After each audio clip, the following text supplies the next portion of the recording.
There is a weed growing in the cracks of hospital parking lots across America that a Nobel Prize-winning scientist used to reverse memory loss in laboratory trials. Not slow it, reverse it. And the herbicide industry spends an estimated $2 billion every year ensuring the average homeowner never looks at it as anything other than a nuisance to be killed. This is the story of galantamine, and the plant that carries it, and the quiet, deliberate erasure of both. The plant is called snowdrop, Galanthus nivalis, a small white-flowered bulb that emerges from frozen ground in late January and early February, sometimes pushing through snow itself before any other plant dares to move. Fan-shaped petals dropping like a closed hand, barely 6 inches tall. It grows along roadsides, in old churchyards, at the edges of forgotten gardens, in the damp soil beneath oak canopies where nobody looks. It does not announce itself. It never needed to. In the early 1950s, a Bulgarian pharmacologist named Dimitar Paskov was traveling through the Balkan Mountains in southern Bulgaria. He was not searching for anything in particular, he was watching. He noticed something that villagers in the region had practiced for generations without a clinical trial, without a patent, without a pharmaceutical middleman. They rubbed fresh snowdrop bulbs on the foreheads of children with polio. Paskov did not dismiss it. He isolated the active alkaloid. He named it galantamine. He published his findings in 1956.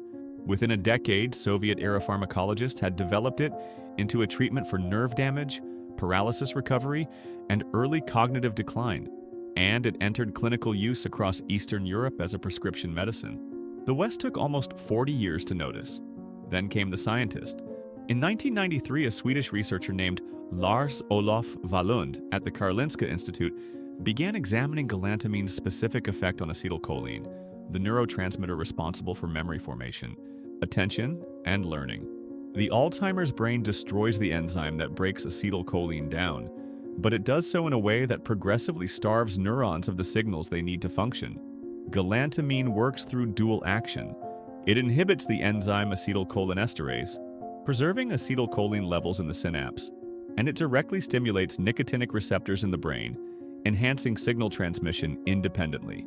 2 mechanisms, 1 molecule, from one small white flower. The brain does not just slow its decline. Under galantamine, it partially re-engages. In 2000, a multinational clinical trial published in The Lancet enrolled 978 patients with mild to moderate Alzheimer's disease across multiple countries. Placebo-controlled, double-blind, 6 months.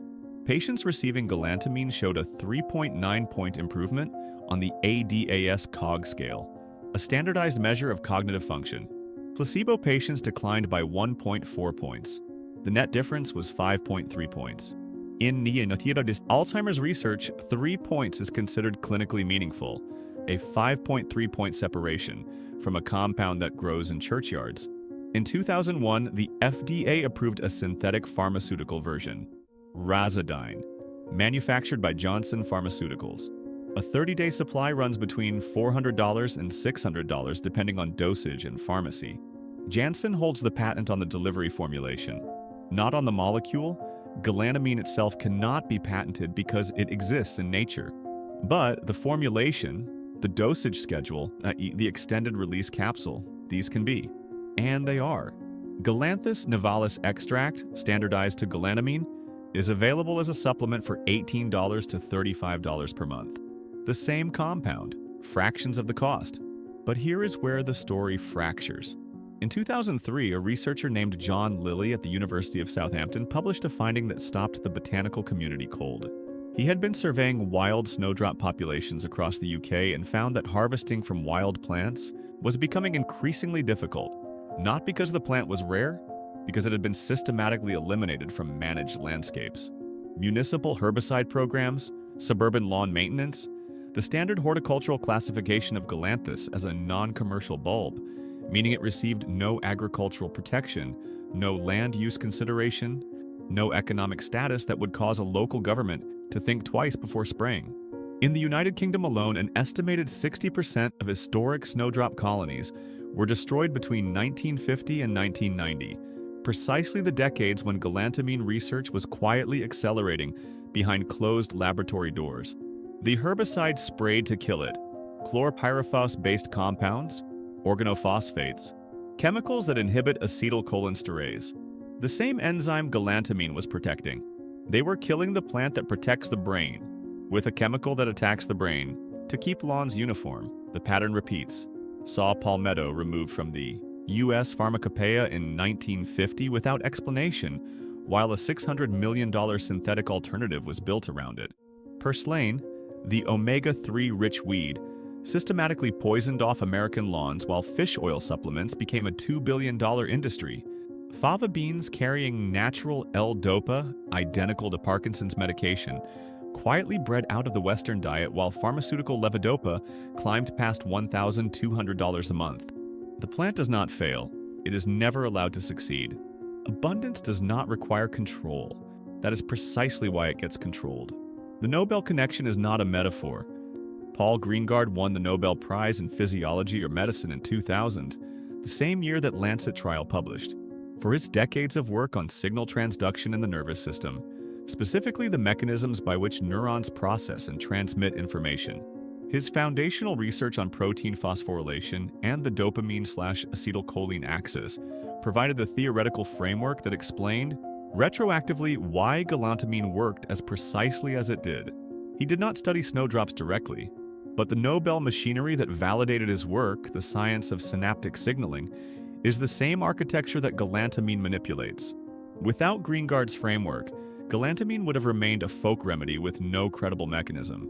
With it, galantamine became a compound with a Nobel-level explanation behind every capsule. And still, the plant that carries it is sprayed off roadsides. In Germany, galantamine-based treatments have been integrated into standard neurological care protocols since the early 1990s.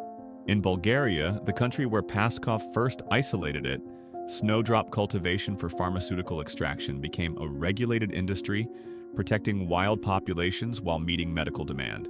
In Austria and the Czech Republic, wild snowdrop harvesting is legally protected under conservation law, tied directly to its medicinal value. In America, Galanthus nivalis is classified as an ornamental bulb. No protected status, no agricultural recognition, no pharmaceutical incentive to preserve what cannot be exclusively owned. The medicine grows at the edges of cemeteries.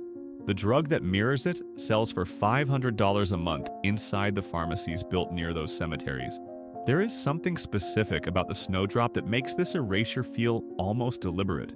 It blooms in the dead of winter when nothing else grows, a quiet reminder that survival does not require the right conditions, only the right biology. It has been present in European folk medicine for over 3,000 years. Greek texts reference it as a remedy for confusion and clouded thinking. Bulgarian grandmothers knew its name and its use long before any clinical trial formalized what they already understood. What was lost was not the molecule. Janssen found the molecule and built a factory around it.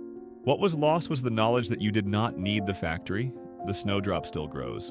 In old gardens, in churchyards, along the cold, shaded paths of forests in January.